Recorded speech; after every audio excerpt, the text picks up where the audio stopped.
Hey, good morning, folks. First, I apologize for any sound issues. We're in the classroom today, so there may be some echoing and stuff, but it is what it is. So just bear with me if you will.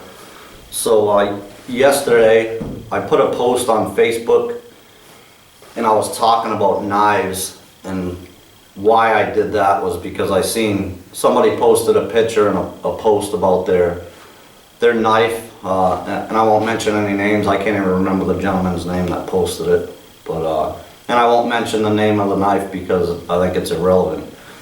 But I see this more often than not, way too much in my opinion, and not every day. But again, I see these posts fairly regularly, and it's almost comical to me, and I get a good chuckle out of it. So what I had said, this gentleman posted a post. He had a picture of his knife broken in half, and he went on about, I was only, batoning through 4 to 5 inch pieces of wood to process it down for firewood. And this is one of the reasons I laugh about it, because I just can't anywhere in my mind think of a situation where you would have to do that.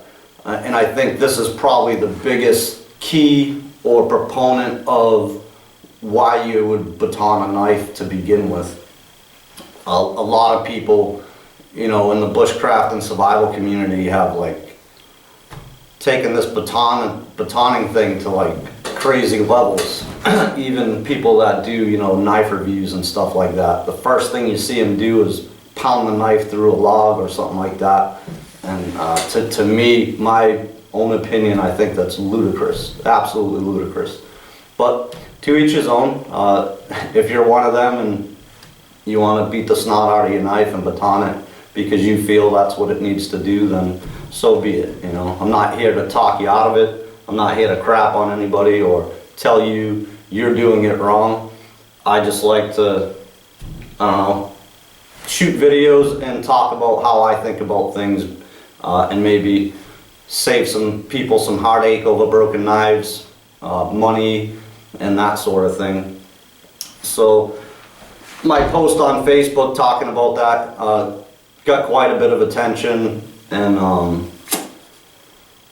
lot of good feedback, and there was people, and this happens way more than I'd like to see as well, but I made my post, and people immediately assumed that I'm talking about someone in particular, and I wasn't at all. So the number one name that always comes up, you must be talking about Dave Canterbury, and I wasn't. Honestly, I was not.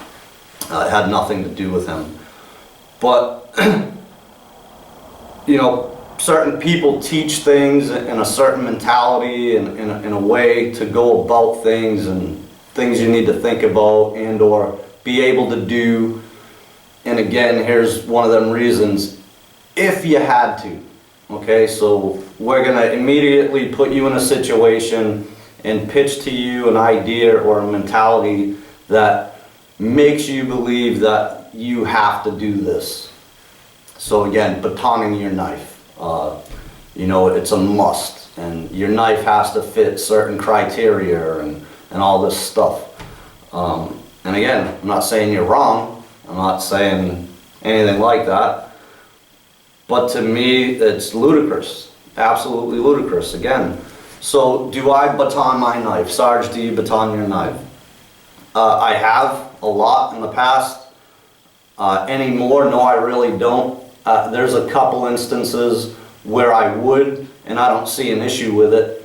And a buddy of mine made a comment, and if you watch the video, bro, you can figure it out. I wasn't talking about you in that post either, by the way. But he was saying to make a fire set. So if you're making some type of primitive fire set, hand drill or bow drill, your hearth board and stuff like that, then it's okay. And I'll go along with that, because that's probably one of the only couple of reasons I would actually baton my knife, because it's small wood. I'm not processing logs for firewood or anything like that. I'm not trying to baton a tree down or anything like that. It's a simple little fire set, easily accomplished. I've done it over the last 8 years 100 times anyways. No issues, even with a Mora. So that type of small baton and light work, yeah, absolutely. I can see that. Is it a must? Do you have to be able to do that? No, you don't. And in a future video, we'll talk. I'll bring this back up and we'll talk about that again, and I'll show you why you don't have to baton, even in those cases. So again, future video. But again, back to the topic here. So batoning, people again put scenarios on things and lead you up into, you know, this situation where, you know, your knife should be able to do this for you if that's all you had. So, okay, I have a couple different kits I take out. I have my Woodsman pack that holds a lot more stuff if I'm going out for an extended period. I carry a haversack for small trips and stuff like that. Most of us in the community do some sort of that as well. So what's the chances you're gonna get caught in a survival situation with all this stuff? So an axe and saw and this knife and all that stuff. Chances are pretty slim, unless you already have that stuff with you and you're out doing your thing and something happens. Well, then consider yourself lucky and you have that stuff with you.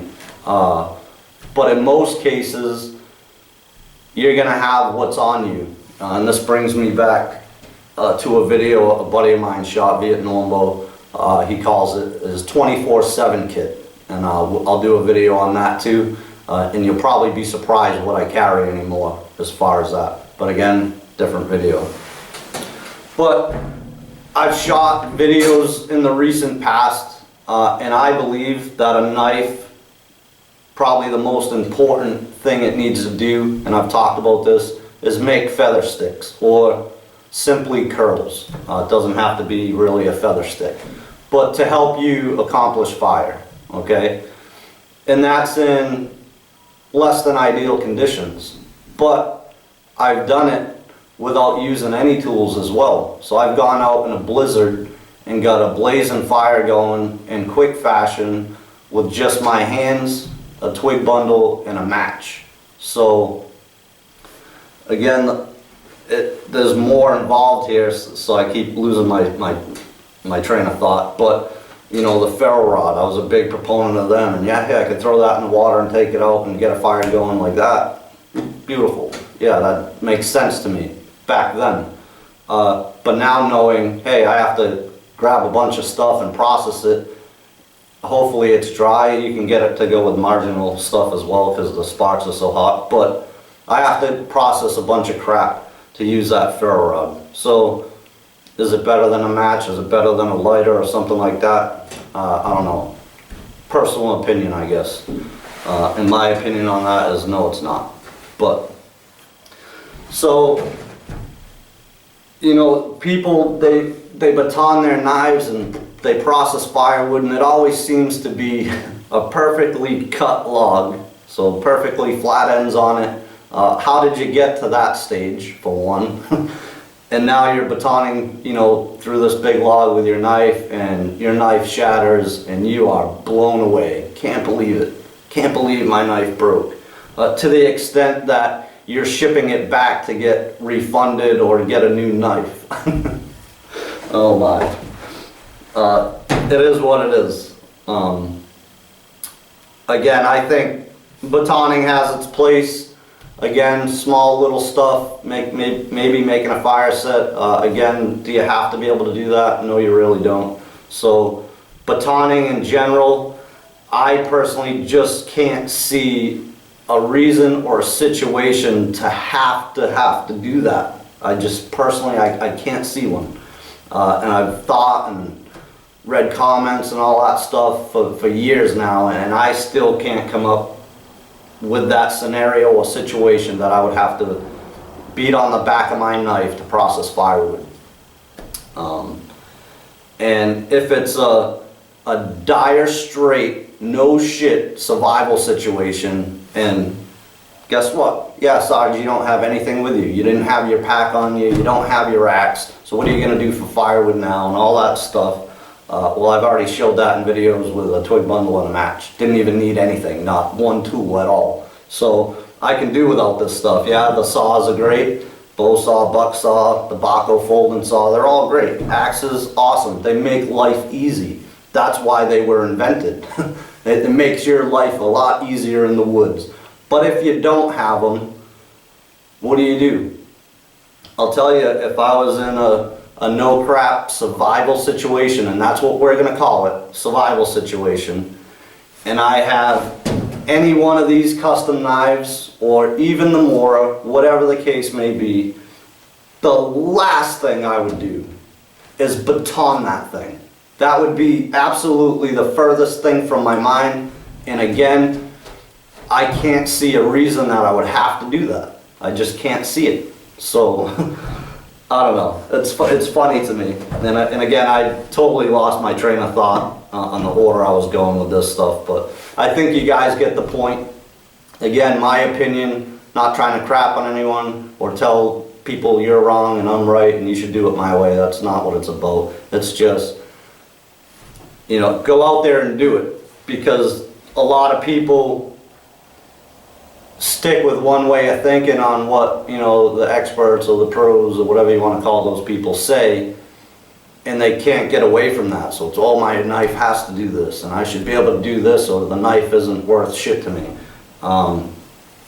I say you probably haven't spent enough time in the woods to know what your knife needs to do for you. And again, I've done it many a times without ever taking a knife out.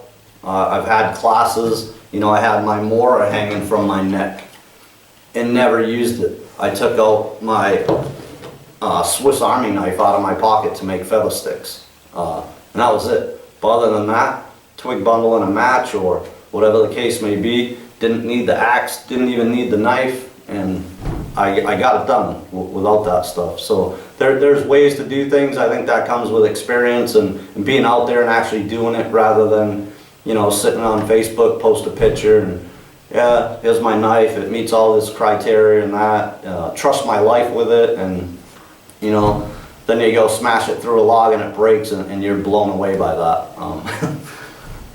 Crazy to me. So, again, and I've shot videos here in the past, you know, knife full circle video. I've had a bunch of custom knives. I've given a bunch of them away. I've sold some because I got away from the hype and all that stuff. But I still have custom knives.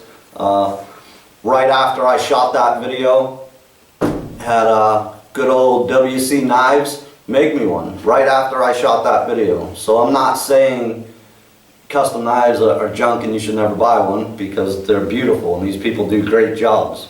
Again, I think that knife has to be able to do certain things, and that's help you accomplish fire in less than ideal conditions, which in my opinion is feather sticks and curls, period. It's that simple to me. So as long as that custom knife can do it, I don't care if it's a machete or whatever it is you had made for you. If it can accomplish that, then that's good. But to be able to smash that thing through logs for firewood, I think you need to get out there and do some more field work maybe. So, and people have gotten smart, you know, oh, you don't really need the axe, and this is going back some years, and you know, you can take a tree, stick it in, you know, a fork of 2 trees that are going up, and you can process it down into sections. And yeah, wow, that's great, you know, so didn't even need an axe to do that or a saw, so that's cool. But you don't even need to do that. I mean, you can drag that same tree right into the fire and let the fire burn it into pieces. So now you don't even need nothing. And I've done that on video out back, where I just took a small, probably 3-inch, 4 tops, dead standing pine. I just pushed the thing over. You know, limit with my hands, all the small stuff, got the fire going, let the fire burn the big piece of it into pieces as I went.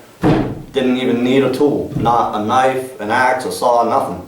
So you know, it is what it is. It just takes time getting out there and doing things, and you'll become a lot more familiar with what you actually need, and what you need these certain things to do for you.